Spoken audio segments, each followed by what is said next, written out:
Oke, baik anak-anak, pada pertemuan kita hari ini yaitu pembicaraan tentang dongeng. Nah anak-anak, dalam dongeng ini kita menganalisis, judul dongeng ini nanti yaitu dongeng Kancil dan Buaya. Nah anak-anak, dalam dongeng ini nanti kita menganalisis watak tokoh dan pesan moral dalam cerita dongeng yang Bapak bacakan nanti. Oke anak-anak? Iya Pak. Baik anak-anak, tanpa berlama-lama kita mulai mendengarkan dongengnya. Nah anak-anak, mohon simak dongengnya yang baik ya anak-anak, dan nanti Bapak akan memberikan pertanyaan kepada anak-anak sekalian. Baik Pak. Sudah siap untuk mendengarkan? Sudah Pak. Baik. Dongeng Kancil dan Buaya. Di sebuah hutan yang lebat, hiduplah seekor kancil yang sangat cerdik. Suatu hari, kancil merasa sangat lapar. Ia melihat pohon apel yang buahnya sudah ranum dan merah di seberang sungai yang besar. Wah, apel-apel itu terlihat sangat lezat. Tapi bagaimana caranya aku menyeberangi sungai yang dalam dan banyak buayanya ini? Pikir kancil. Tiba-tiba kancil mendapat ide cemerlang. Ia berjalan ke pinggir sungai dan berteriak, "Hai buaya, keluarlah. Raja hutan ingin memberikan hadiah daging segar untuk kalian." Mendengar kata daging segar, sekumpulan buaya pun muncul ke permukaan air. Pemimpin buaya bertanya, "Benarkah itu kancil?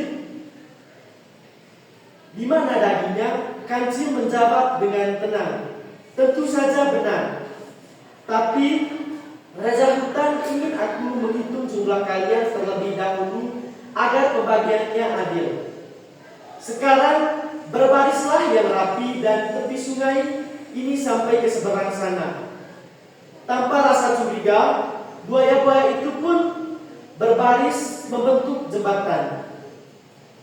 Nah, kancil segera melompat ke punggung buaya pertama sambil berhitung 1, 2, 3 hingga akhirnya ia sampai di seberang sungai. Begitu sampai di daratan, kancil langsung berlari menuju pohon apel sambil tertawa. "Terima kasih buaya, kalian sudah membantuku menyeberang. Sebenarnya tidak ada daging segar di hari ini." Buaya-buaya itu sangat marah karena merasa tertipu. Tetapi kancil sudah jauh berlari menikmati apel-apel yang manis. Baik anak-anak, itu sekilas cerita dongeng tentang kancil dan buaya. Anak-anak, tadi kita sudah selesai membaca dongeng Kancil dan Buaya bersama-sama. Sekarang Bapak ingin tahu seberapa pemahaman kalian mendengar cerita dongeng tentang Kancil dan Buaya tersebut. Nah, di sini Bapak akan memberikan pertanyaan kalian. Tolong pertanyaan didengar baik-baik ya anak-anak. Iya Pak.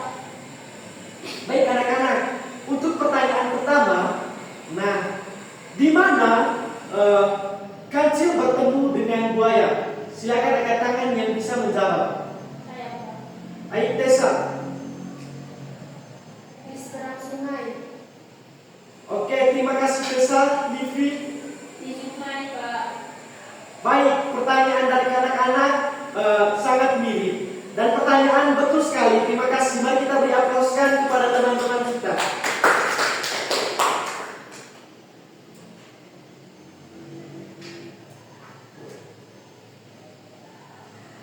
Nah anak-anak, untuk pertanyaan kedua yaitu, sekarang perhatikan baik-baik ya anak-anak. Kancil kan cerdik, tapi buaya juga punya kekuatan. Nah, sekarang kita fokus pada perasaan buaya. Ketika tahu kan buaya di situ, Kancil sudah menipu buaya.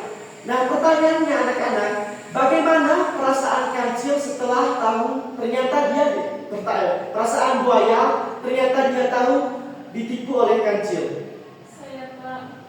Oke, Rista silakan menjawab. Buaya marah kepada Kancil Pak. Ada yang lain? Ya Livi. Buaya kecewa dengan kancing Pak karena sudah ditipu. Oke, terima kasih. Nah, jawabannya anak-anak yaitu buaya marah karena sudah. Nah, baik anak-anak, untuk pertanyaan berikutnya yaitu pertanyaan ketiga. Nah, di sini pertanyaannya kan kita sudah mendengarkan ceritanya tadi itu anak-anak, dongeng tentang kancil dan buaya. Sekarang kita lihat dari sisi buayanya tadi. Bagaimana sifat buaya dalam cerita tersebut? Saya Pak. Oke, Tessa. Buayanya baik hati. Coba ada pertanyaan dipertimbangkan lagi. Mungkin ada jawaban dari teman yang lain.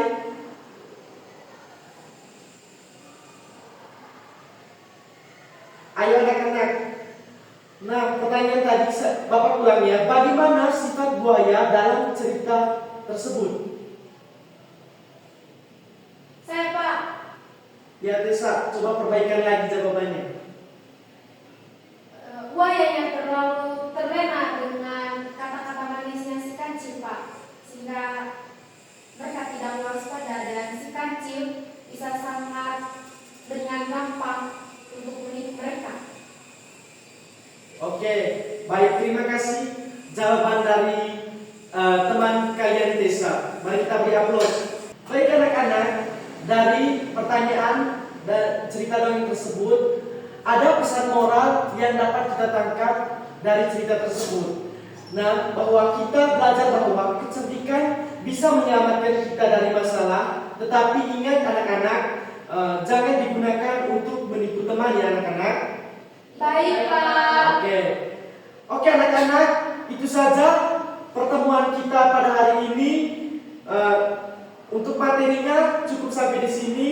Semoga pembelajaran hari ini dapat bermanfaat dan berguna bagi kalian. Terima kasih. Terima kasih Pak.